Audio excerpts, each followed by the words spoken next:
remember how we met? It must have been through our friend Berhenda. It was in the portal. In the portal. Okay. Yeah. And one of the things I love about our friendship is whenever I post my dating disasters on Facebook, you are always there like a bright, shining light to give me encouragement to not just like die in a puddle. Oh, yes, because you have to kiss several frogs to find the prince. So, hey.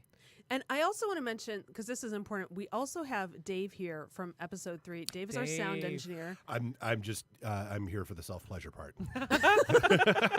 We'll try to satisfy, babe. Dave is masturbating right now.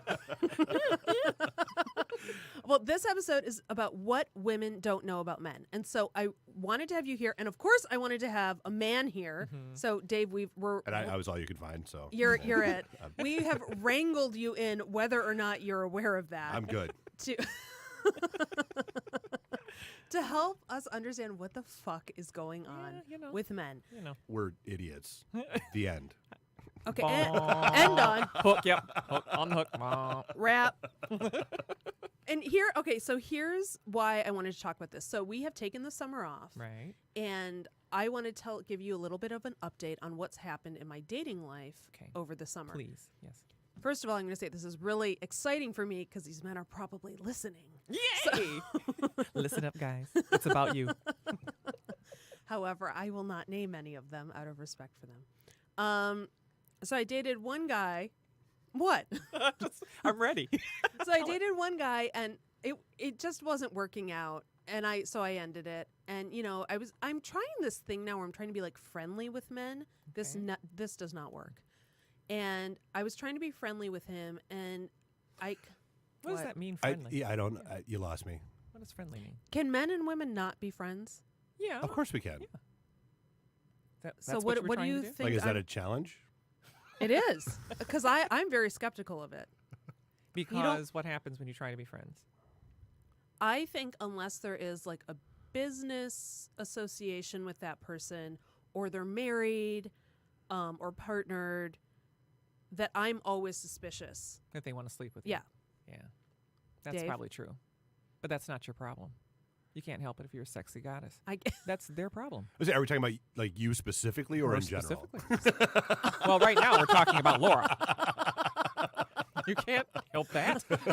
What? What are you going to do? Exactly. I'm a fucking goddess. Well, that's what I'm saying. Dave, what do you think? Are you friends with women? Absolutely. And you're just platonic friends? Yeah, quite a few. Mm-hmm. And you don't want to fuck them? The vast majority of them, no. Some of them, yes. Well, yeah. I mean, there's always, attractions that grow. I mean, you spend a lot of time. Are you familiar with, there's the terms hot and then work hot?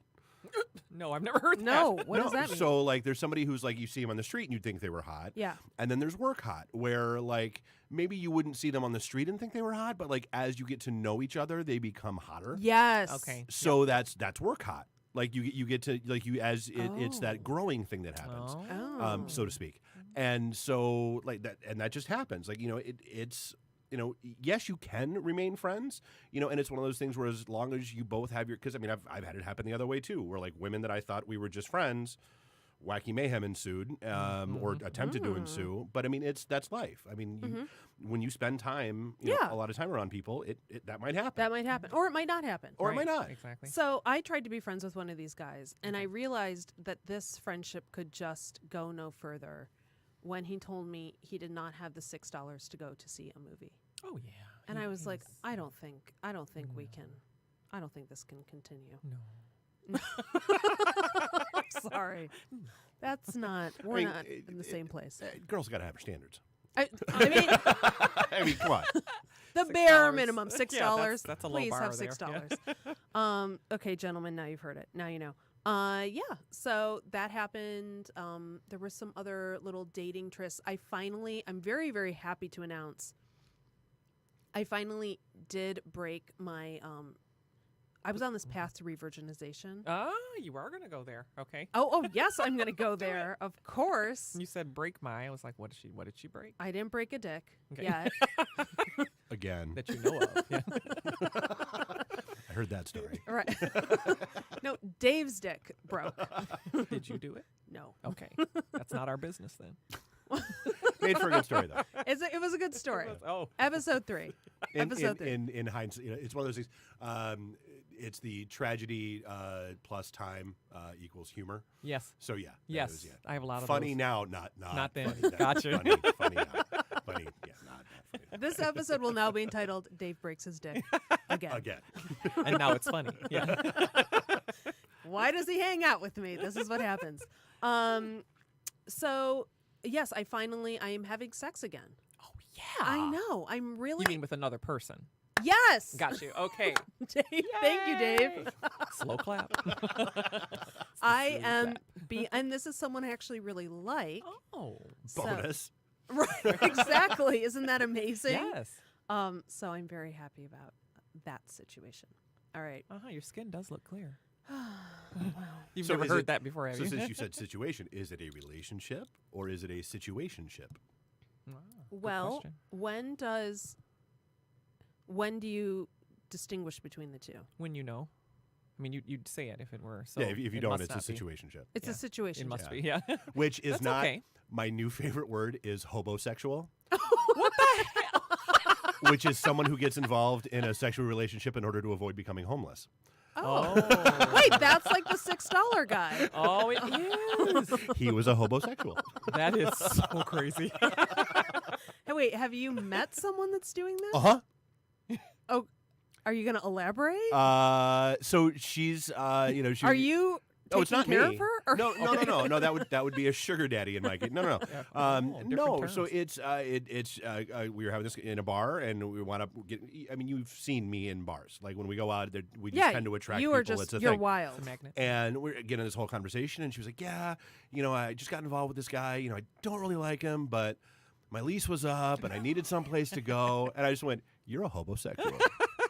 And she was like, "What?" I'm like, "You're a hobo. Like you just hopped into sack with a guy basically to keep from being homeless." And she was like, "Oh my God, I am. Oh. I need a shot." Quick question, Dave. Is she living downriver? No. Oh, you knew her? You thought you knew her? No, but I have prejudices About against downriver people. The downriver folk. I've actually spent more. See, I used to, and then just because it's like some cons and other stuff that's going on, I've been spending time like down in Wyandotte and that And area. you have newfound respect for these people? I don't know. I'd call it respect. Oh, okay. We won't go but that some far. of them are fun. Okay. We almost bought a bar there because it was for sale, and why not? But Yeah, you're in the bar buying business. well, we do stuff. You do fun stuff. All right, let's get to the issue at hand here. The issue.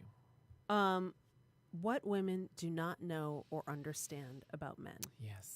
So here are some of the things that I've been hearing from a lot of my women friends, and so I'm just going to voice them. What is going on in your head? Where do you stand with them? Mm-hmm. I've heard women say, why do men not want to plan dates? That comes up a lot. What are men thinking during the dating process, as well as like before and after sex? Yes. Why are men such poor conversationalists? This drives me crazy. Yeah. Dave, do you know what I'm talking about? I tend to think that I'm a chatterbox. So They all You're do. the They all do. exception. Shall we take the questions one at a time? Yeah. So why do men not want to plan dates? Well, here's the thing. We really don't want them to. Let me tell you why. I have this conversation with my sister a lot. She's single. She lives out in California. And she always talks about how I don't want to always be the one thinking about what to do. I don't want to have to plan it. If he says, what movie do you want to go to, don't ask me. Why don't you suggest? I mean, this is a good idea, right? But my thing is I'm a huge control freak. So I actually like it. Don't plan it. Let me tell you what we're going to do. I love it. And you go along with it. Yeah. Yeah, you want him to go along with it. Right. But see, I'm really good at convincing people that it was their idea in the first place. But do you think you need to convince them of that? Well, being a control freak, yeah. Okay. But here's the thing. Remember, I'm married now, Yeah. right? I'm married. So there's a whole different dynamic there. But I am not far enough away from the dating my dating phase of Yeah. life to not remember. I remember that I had to plan things for my dates, and it does get boring, and it does get taxing because you're stressed about whether or not he really likes it or he's just going around along with it and that sort of thing. Right. But you know what? Go for it. If he's not going to make a decision about it, you make a decision. So and do when what you does a wanna do. man then demonstrate how does a man demonstrate his interest? See, because I think planning shows I'm taking time and care and I'm being really thoughtful. So when does a man demonstrate his interest? So that Or also how? reminds me of a book from the 90s. Everyone has read this or heard of it. Men are from Mars, women are from Venus. Mm-hmm. I have to tell you that's a great analogy because we expect men to do what we think they should do. We like to plan. I don't know about you, but I do Oh, like I to love plan, to plan. right? Yeah, Women I don't do. love to plan. They don't love it. And see, we keep expecting them to be like us, and that's Yeah. actually half the problem right there.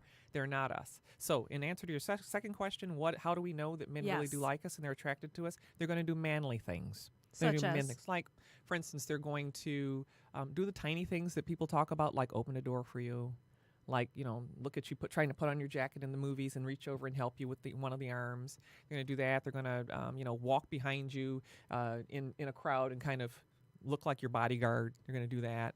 They're going to, little things like that will happen. So you're going to feel the things that are very, very masculine and very... See, I always thought in crowds, Neanderthal. I Yeah. always thought that in crowds, guys were supposed to go first, so you could be well, like the crowd breaker. Actually, I think I like it the other way around for a reason. Remember, I am really owning my goddess-ship here. Yes, you are. So I like to walk first because men in front of me are looking at me and they're kind of giving me the eye, and then they see my big 6'4" husband pass by, and then they kind of change their expression, and I'm amused by that. So I like him to walk behind me, right? And he likes to walk behind me too. And even if we're holding hands, he'll walk behind me. Believe me, he's no pushover though. My guy's not a pushover. I like that about him. So I don't know. Okay, that's really know, interesting. Yeah. That's awesome. Dave, what are men thinking during the dating process before sex? When do I get sex? Can I?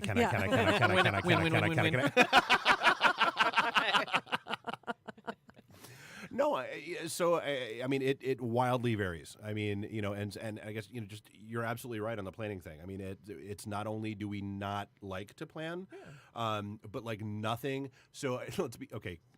We all know this. The male ego is a very fragile thing. Very fragile. So it only takes once for like us to go through and try to plan, and it didn't even have to be you. This could have been 8 relationships ago.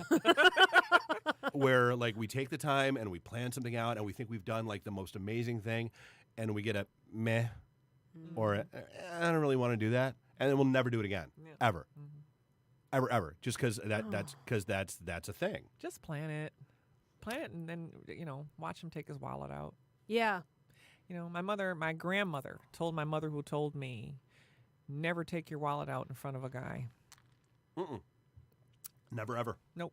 Don't do it. What So happens if you do? you have to pay for it, and then you've changed the dynamic of the relationship. Yeah. And I'm talking about in the dating phase, because now my Right. husband's just like, you have the credit card? He doesn't care. Yeah, right. You've got the But debit card, right? yeah, you got it. But during the dating phase, I never took my wallet out. See, and that's so weird because like especially today, there's almost pushback on that, and I've seen it where like, dude, I old school Italian family, like even friends, I don't let you pay for things. Right. When we're out, because I mean, it's just, and even if we're out with a group, Yeah. it's Dave that always pays. you don't let girls pay for things. That just period, end of story. Are you listening, Mr. $6? Listen, yeah, exactly. I was thinking of Mr. $6. Don't, you guys. Okay, we're not going to crucify this poor man. But no, I mean that's a thing, and with the advent of rise of the resurgence of the I am woman, hear me roar. Yeah. I'm independent. I don't need a man. I don't need this. Sometimes there's pushback on that, and I get it. But to your point, that's one of the few things that we think we can do. I have Right. to talk about that. Yeah. About the few things men think they can do. What are those? Well, here's the thing. What I think is missing is that women don't understand that whole men are from Mars, women are from Venus. Men need to be needed. yeah. And here's the thing. I am a huge feminist from way back. My parents, both mother and father, are feminists from way back. My great-grandmother was a feminist in the sense that they understood that women are intelligent, we're smart, we're strong, we can do anything we want to do. Okay, it's just when, as Ruth Bader Ginsburg says, as long as men keep their feet off our necks, we can do whatever that we need to do.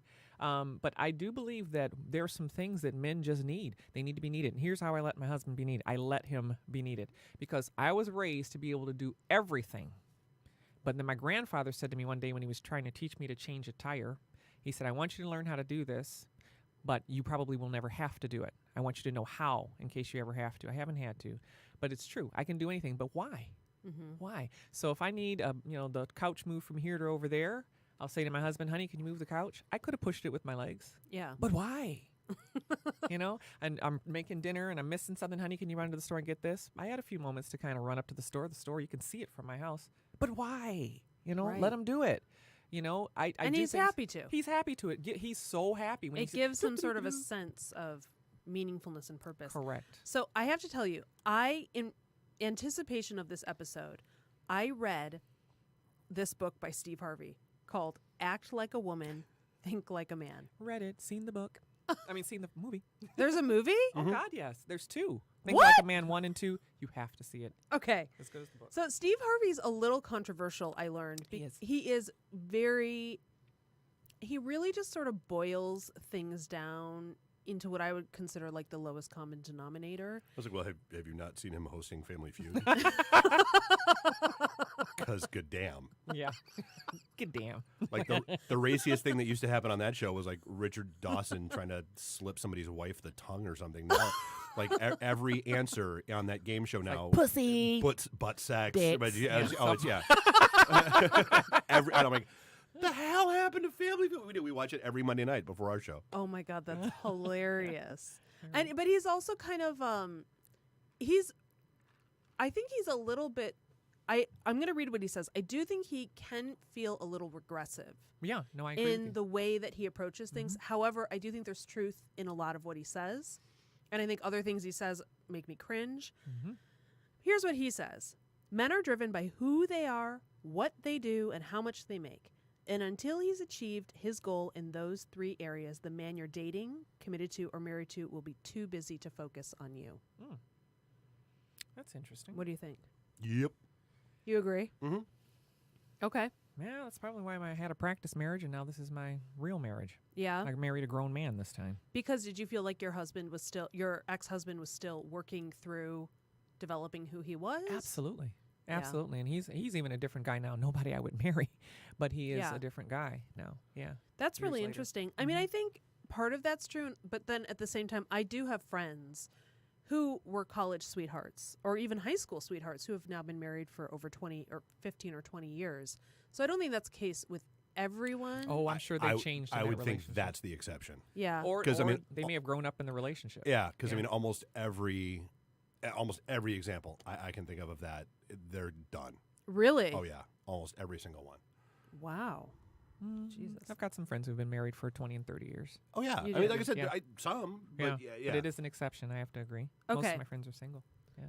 How old were you when you got remarried? So it was 8 years ago. So I was, oh my goodness, 40. 8 years younger than now. That's the correct there we answer. go. Thank you. You know Okay. better than that, girl. Well, I celebrate age. I do too, actually. I mean, I have no problem discussing my age, and I but I need people to see me because they don't know oh that my I'm God, this. because you I'm look this so woman who fucking phenomenal. Okay, people, do not be put off by this, but I'm 52. Phenomenal. Get the out of here. I am. I'm 52 years old. Damn, good I'm for you. Closer to 53. Isn't she? We look the same age. Yeah. But I do think I'm a little hot.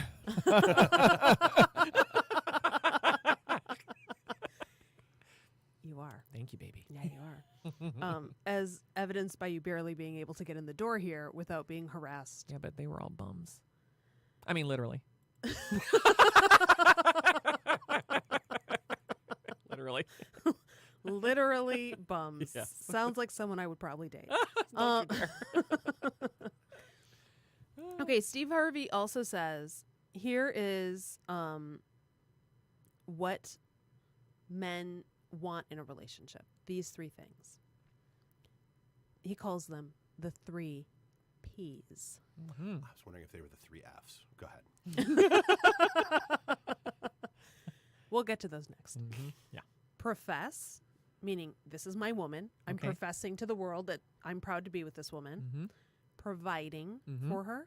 Yes. And protecting her. Yes. And he says, that's what men want. And if they don't feel like they can do it, they will not, with you, they won't consider you relationship material.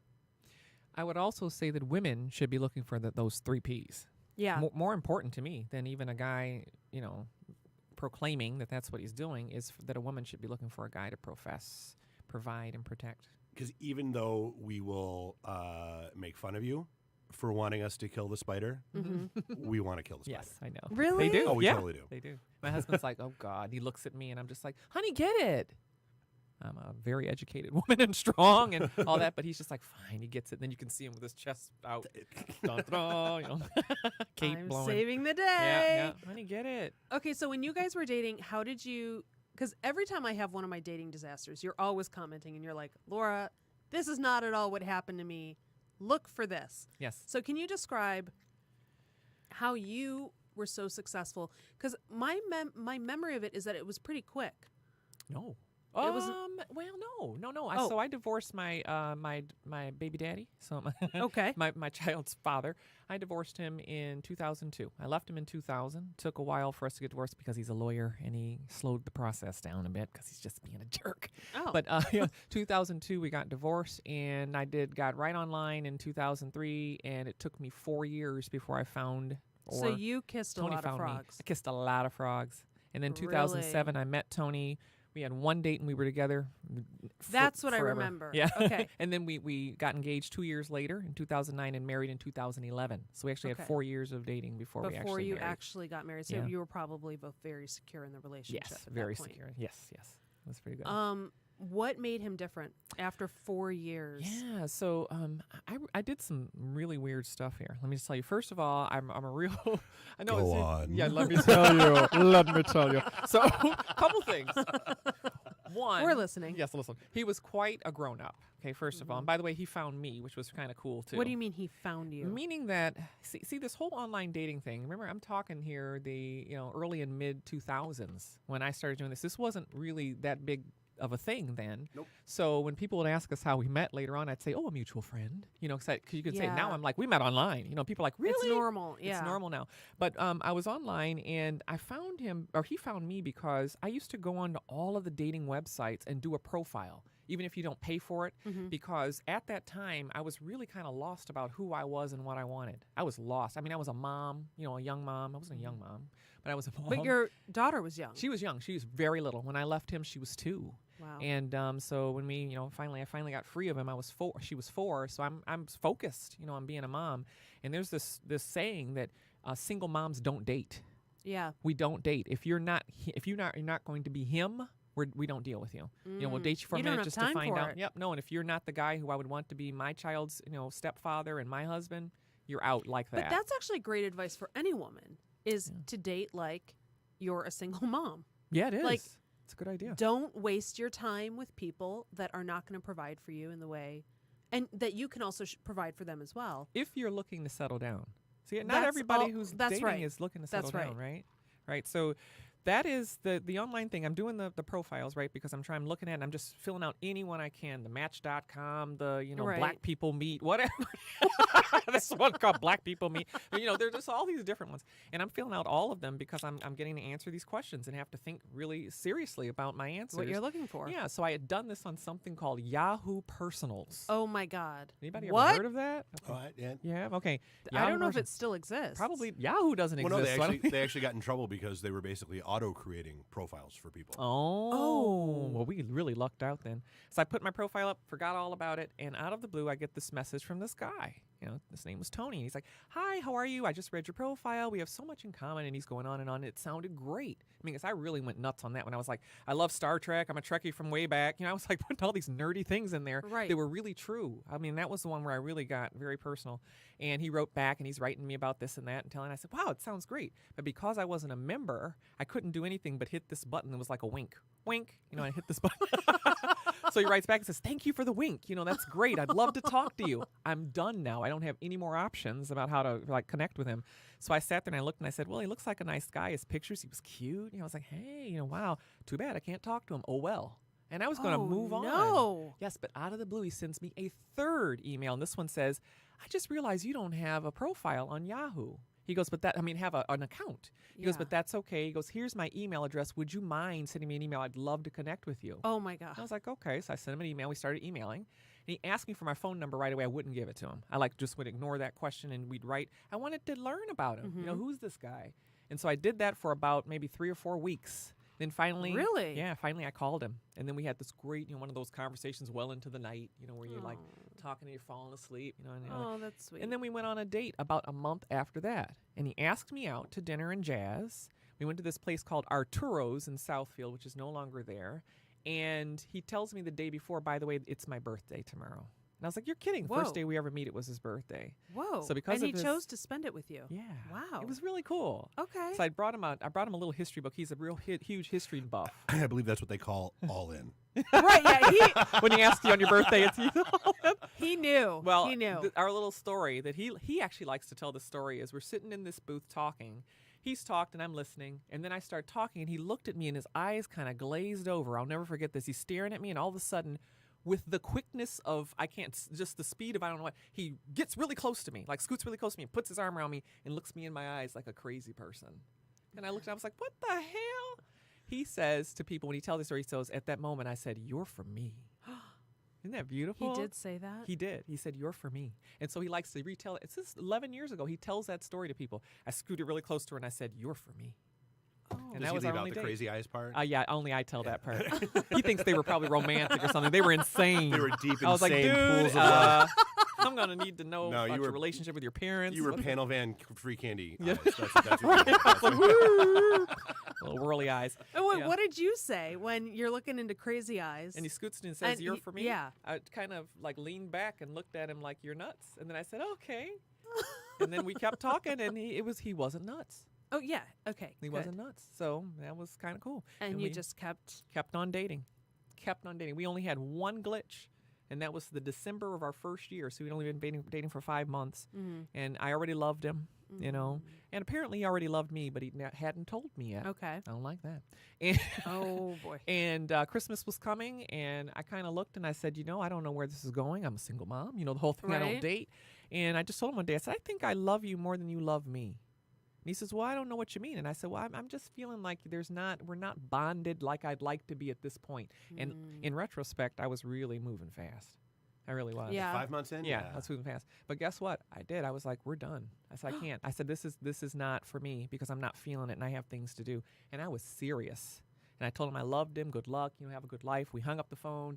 I went into my closet and cried. That was my crying closet. I have a crying closet. He was going to my closet. That was because I had a little girl. I had a little one. Right. So if ever I got upset, I didn't want her to see me losing it. So I'd go in my closet, and cry. Yeah. Did my cry, came out, was doing my thing. And then he called me and he said, I can't imagine being without you. He said, I do love you and I don't want to be without you. And I was just like, wow, that surprised me. Because I was really done. I was done. Even though he didn't do anything awful. So you felt in retrospect that you were moving too quickly. Yeah, I did. I moved too fast. I mean, he's got 2 daughters, and he's a very involved parent. He's one of those parents who, he had the girls every other weekend and every Wednesday. Isn't that weird? Every single Wednesday he had his girls. There are weird arrangements. I've heard of stuff like that. Yeah, he was very involved. So he had a lot to think about too. And it didn't dawn on me that he might be feeling the same way about being a single dad. Right. I'm all into my single motherhood. Well, he was a single dad. I mean, his ex-wife lived close, but he really was involved. So I did. And he move a little showed fast. you though from the very first date. Did you ever have to wonder what he was thinking? Always, man. Yeah? Look, listen. There is a story in my family. This is family lore. We used to have this cat, right? Everybody, you have a cat. And you have a I cat, have a right? dog. You have a dog. That's right. Okay. You have a cat, Nate? No. 2 dogs and a cat. Okay, so you know about cats. Yeah. So cats are crazy, and they have this midnight hour thing that they do, right? They're insane at midnight. And so they'll just get up out of the blue, and they'll see something, a shadow, they'll hunch their backs up and tiptoe backwards, or they'll flip in the air. And they just do crazy things. Well, this time I looked at this cat and I said, what is going on with Sydney? And my mother looked at me and said, if I knew that, I'd be a cat. That's family lore because that's how I feel about men. You don't want to go there. You don't want to go there. You don't want to be in a man's head. Get out of that space. No, you don't. Don't be there. What's going on in there? A lot of you don't dark, need to know. deep corners and Just lots of used Kleenex. I know about that. Anyway, so you don't want to go there. don't go there. Who cares? So how did you know? So he just continued to show you through his actions that he was interested in. Yeah. We had our little rough spots because first of all, I was a grown woman with a child. He was a grown man who had 2 kids, and so we're kind of set in our ways a little bit. So we had to kind of find out how to do that. But it was quite magical. You know, it was kind of a magical thing. We got it together there, and it's beautiful. It's good. I want to talk about, you've brought a number of principles with you. I did. And tell me how these relate to what women don't know about men. Well, so here's the thing. I do leadership training, as you know, with women. That's my jam. Women are my jam, right? So there's certain things that I'd like to say that I can't say, so I've kind of put them in words that Sexistential Crisis can love. But these are principles that I teach anyway, and I hope I don't offend you, Dave. I'm really going to try hard. No, I'm laughing at the person taking a selfie in front of our sign out there. Oh, That's great. That's the interesting part about being here in this studio is it's almost fishbowl-ish. Right, it really is, yeah. Which is why I've got those kind of, because when it gets weird here sometimes. You know, this is actually a very cool venue. I didn't mention it. We are at the nice. Detroit Shipping Company in Midtown Detroit. And this is a new location for Podcast Detroit where we're recording out of. It's very, very cool in here. This is a very interesting venue and space. If you haven't been here yet, you totally should. Yeah, you should totally really cool. come. What's the address there, Dave? 474 Peterborough. Yeah, it's nice. There we go. I love Yeah, it. so right around the corner from like Temple Bar, all that kind of fun stuff. So yeah. So, tell Joss, tell me about these principles. Let's get started. Can I give you one? Well, let me read the first one. You Go for elaborate. it. If your kids are dumb, it's probably your man's fault. Oh, shit. Let me explain. Jesus. God, So- you really dove in there. Like Just it's gonna tell really you the truth. Let me tell you why that's Fucking your Mensa. woman's doing, if that's the case. So there have been a couple of studies. One out of I think it's the University of Edinburgh, and a couple other places have done these studies where they found that women are more likely to transmit intelligence, the intelligence gene, to their children because the intelligence gene is carried on the X chromosome, and women have 2 of these and men have 1. Okay. So lots of other reasons why, and I'm no scientist, but I just love that article, right? I love they didn't even have to give me citations. I was like, I like this information because my ex-husband is a lawyer. Facebook 101. I agree with the headline. Click, click, put a like on it. Where's the love button? Not even going to read the article. Just share that right out. I'm serious. So here's the deal. It's just a matter of ratio, right? It's a matter of chance. If women have 2 X chromosomes and men only have 1, for sure, if it's a girl, you've somehow contributed to that. And if it's a boy, you've somehow contributed to that. Right. Right? So I just love it. So if your kids are stupid, it's not your fault, women. It's your husband's. You didn't contribute the intelligence gene. That's number 1. Oh, shit. Something you got to know. Women need to know this, okay? Okay. Number 2. Dudes actually have a mistake hormone. Oh, God. Yes, it's testosterone. It's a mistake hormone. What does that mean? So here's what that means. So this is all about evolution. Okay, so a social scientist at UPenn, right, University of Pennsylvania, he ran this testosterone study as part of the Wharton Neuroscience Initiative, and then after that, the New York Times, Newsweek, and CBS ran this story under the headlines: "Men can be so hormonal." Okay, I read this a couple of places. We know that testosterone affects sexuality and aggression and physiological sex, but this study shows about how testosterone actually affects decision making. So this is it, particularly whether it boosts intuitive decision making at the expense of more deliberate, slower cognition. So what that means is this: they gave these rats, right, boosts of testosterone, and then watch them make decisions, almost like Pavlov's dog, about getting food. And many of these rats raced to get the food, right? Or they raced to do whatever they were challenged to do, and they were making all kinds of mistakes, like falling, tripping, going down the wrong way in a maze, things like that. The ones that did not get testosterone boosts were moving slower, but they were more accurate in how they were doing So you're things. saying, well, I also think the more testosterone, the bigger the dick. Nope. What? Yes, I do think that. Is that one of the principles? Because That's not, but no, I don't think that has anything to do with that size. Really? I Oh, I really don't. definitely do. Do you? Oh, absolutely. Yeah. We talked about this in an Interesting. earlier Dave? episode. What? I am convinced that the deeper a guy's voice, this is a rule of thumb. Okay. Deeper the guy's voice, which would mean more testosterone, Yes. the bigger the penis. Okay. I've got a deep voice. Why do I have small boobs? Oh, no, that has nothing to do with doesn't- testosterone. That's why. Okay, sorry. Well, I think she's absolutely right. I knew it. I knew it. So the idea here is this is about evolution. This is about how if you're a cave guy, right? A cave guy here. Yeah. The slower he makes it could be life or death if he makes the slow decision, right? So he's got to make decisions quickly. And it doesn't matter how accurate they are, just make them quickly. Get out of the way. If you have to fall down a hill to make that happen, then you get out of the way. So for some reason, that has stood the test of time through evolution, and men still have a little bit of the effects of testosterone in being accurate in their decision making. So how does that affect dating? Well, probably affects marriage, dating, and everything else in the way that you would think it would. In that, men are make mistakes. My grandmother used to yell at my grandfather all the time because we'd be going someplace that we go often, and he would take the wrong exit every time. And he was a smart man. And she'd say, Herbert! That was his name, Herbert. Herbert! And he'd say, oh, sorry, sugar babe. And he'd get back on track, and we'd all sit in the back and go, oh, no, Papa Herb's in trouble. He'd be upset. Yeah. But the whole thing is probably because of this. My grandfather was doing his thing, and he was trying to multitask. And Right. we all know that Men is are not good multitaskers. right. That's a great trait for women. We're multitaskers. Men are not. So I think that had something to do with it. Yeah. Number 3. Men are faking the funk at work. Men are faking the funk at work. Let me tell you what I mean by that. Yeah, what do you mean? Okay.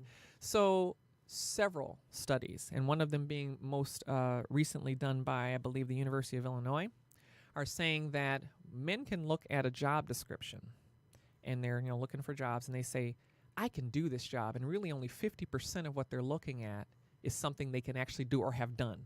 The rest of it, they're like, I don't care, I can do this job. Mm-hmm. Women, on the other hand, look at the same job description. If they don't have practical experience with at least 95% of it, they don't won't even apply. Yeah. Yeah. Isn't that sad? Yeah. So I'm saying men fake the funk at work. So is that somehow what's the one that's going around right now? There was Dunning-Klepfer syndrome, where if you're dumb, you don't know you're dumb, and the dumber you are, the more likely to think you're smart. It's coming out in a lot of studies about The dumber you are. I'm not getting political, but shit. the whole why Trump supporters are Trump supporters and all that kind of thing, and why they'll never let him go. And it's this syndrome that where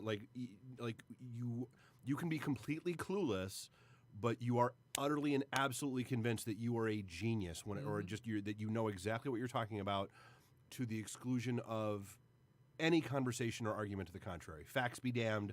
I know I'm right. Okay, I can see that. That is I can see that. extremely annoying. Highly annoying trait. Number 4, men can be flattered into submission. Yes. So there are there are very few actually role Dave, do you models. agree? Did you God, just? yeah. Yeah. Yep. They're easy. It's like sluts, $2 hoes. You know what I'm saying? I'm easy. I'm Men not are cheap. sluts. Oh, excuse me. $20 hoes. So anyway.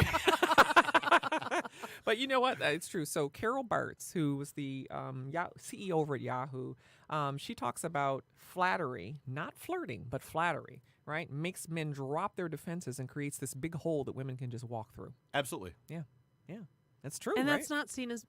I mean, I think I like to flatter the people I date, or compliment. I would say compliment them, or express how I'm feeling about them, because I think that's a nice thing to do. Right. And it's also something I want to hear back. Right. So I'm right. trying to model the behavior of what I want. Right, but that's remember that whole thing. Just what we think is not what they're thinking. So don't ever try to train them to be like us. I mean, we have to encourage men to do what we need them to do, but not say this is what I would want. So I don't know how to. This is hard to put. Let me put it to you like this. It's tough. This is a good example. My husband rarely says thank you for anything. He's a sweetheart. He does lots of stuff. I have never, since we've been married, touched a trash can in my house. He always, in my bathroom, wherever, he's emptying trash cans. I don't touch them.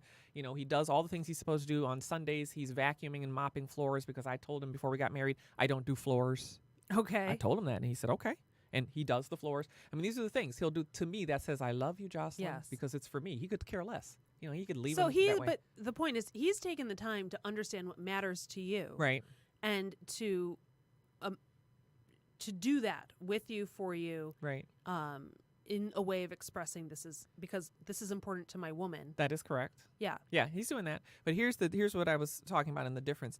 He hardly ever says the words thank you, right? Yeah. But I say that all the time because for him, it makes a big difference. For me, I can keep going without that because I Okay. see him demonstrating thank you all over the place, Right. right? For me, he opens every door for me. I don't touch doors, car door, unless I'm getting out. But when I'm getting in, he gets me in. Doors to places. He opens all doors. And I am not afraid, if I'm walking in front of him, to go and stand there and wait for him to get there and open it. And he does it. Now, here's the thing. I always say, thank you, honey. Thank you, honey. Yeah. If I have to say it 50 times a day, thank you, honey. Thank you. And he says, no problem, or you're welcome every time, right? Every time. He doesn't say thank you to me, but I say it to him because it not flatters, but it makes him feel good. You know what Yeah. I'm saying? And So feel this is appreciated. yeah. That's Okay. that's kind of my trick around flattery. It's not a trick. Well, see, It's my exchange. and I with see him. we were kind of going like there's a difference between flattery and flirtation. Like Yeah, so, right. like flattery, especially in the workplace, could be something as simple as, "Hey, great code." Yeah. Right, You know, right, not right, not exactly. necessarily, "Wow, you look hot today," or Right, "Wow, yeah, no, new no. suit," nothing like that. No, Right. But hey, you did really great handling that project or something Right. like that. Exactly. Good point. or Again, something like the male that, yeah. ego is fragile, Yeah. and so you little stroke, and we're good. Okay. Watch it. Good job, Dave. See, Thank exactly. you so much. See, You're brilliant. Yeah. I do legitimately love having Dave on the show. Yeah, no, I it's really great. do. I love you're so fucking hilarious, and I love your perspective. And you read all these nerd things that I don't read, and you just share them. there was a great meme that a friend of mine shared that I was like, I feel attacked underneath it. Because she was like, you have to watch out for those. She's like, the funny guys are the ones you have to watch out for. Because like, you're laughing. Wait, why am I naked? It's like, I feel attacked. What happened? But yeah. Yeah. Yeah, laughter is really special. Okay. We got to get on to number 5 of 6 here. Number 5. Men have little defense against a woman and her tribe. Yes, so true. So on a professional level, let me just say that statistics are showing that men take up about 75% of the time in a meeting, and that's an average professional meeting, and they're more likely to interrupt women to assert power. This is what we're finding. Okay, yep, Dave, you agree with that? Okay, so there is this, I don't know, most people are talking, a lot of people have been talking about this, how during the Obama administration, the women in his administration actually came up with this thing they're calling amplification, where the women helped other women. So if they're sitting in a meeting, Yes. right, and one of them They would has, say, hey, I agree with that. right, or they just repeat it, Yeah. no matter what.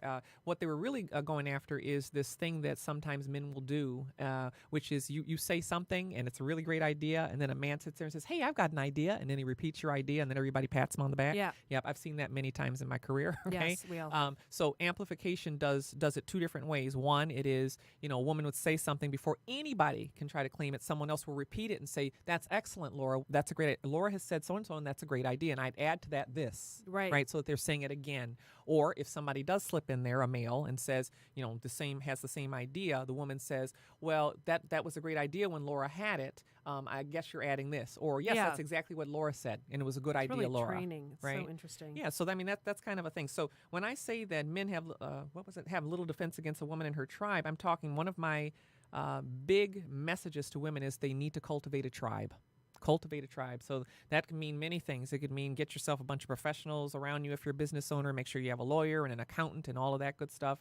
But it also means cultivate a tribe of women, right, who can support you in what you're doing, who can make sure that if you're in a workplace and it's not necessarily you're in an entrepreneurial role, that you have other women who will support what you say and you support what they say, right? Because Madeleine Albright, our former Secretary of State, right, under Clinton, said this very famously, there's a special place in hell for women who don't help women. That's the truth. Right? We got to help That's each the other. truth. We We're have to not help each each other's other. competition. We're if women could learn anything, especially young women who are coming up, Right. and they're still kind of in that sort of young high school or college phase where you're maybe competing over men or Silly. yeah, Not don't worth it. let it go. We are not each other's competition, and Correct. we have to support one another. Whenever I used to be like that. I think a lot of us have been. Sure. But it's really more powerful when you can kind of say, hey, what's really cool about this woman instead of what you don't like about her. Right. I You know, agree. Yep. it's much more powerful. Number 6, men cannot get emotional. why. It's just environmental science. They can't? Well, they can, but it's rare, and I think we should be realistic about our expectations. So here's the deal. Dave's laughing. Here's the deal. We have kind of an upper hand here, I think, because we are allowed to be intelligent and intuitive as women. Men have been socialized not to be intuitive. That's wishy-washy. That's too woo-woo. What are you being emotional? I mean, intuitive about? Intuitive means sensitive, emotionally intelligent, where you're aware of yourself and the feelings of others, that kind of thing. Okay. And you're socialized not to value that, right? Women are socialized to value it. There are things like women's intuition, mother's intuition. We're actually told that it's okay for you to use that intuitive part of yourself, right? And to feel. So intuition is feeling, right? And men are told that that's just not your role. You're not supposed to be feeling and all touchy-feely. So what happens is we've got these superpowers because, excuse me, we have a combination. We can bring a combination of intelligence and intuition to anything, whether it's a personal relationship, a professional relationship, a profession, a career, life plans. We can bring it all. So I say we have the upper hand. We just don't know it. Yeah, we ignore it. Right. We're constantly trying to be like men.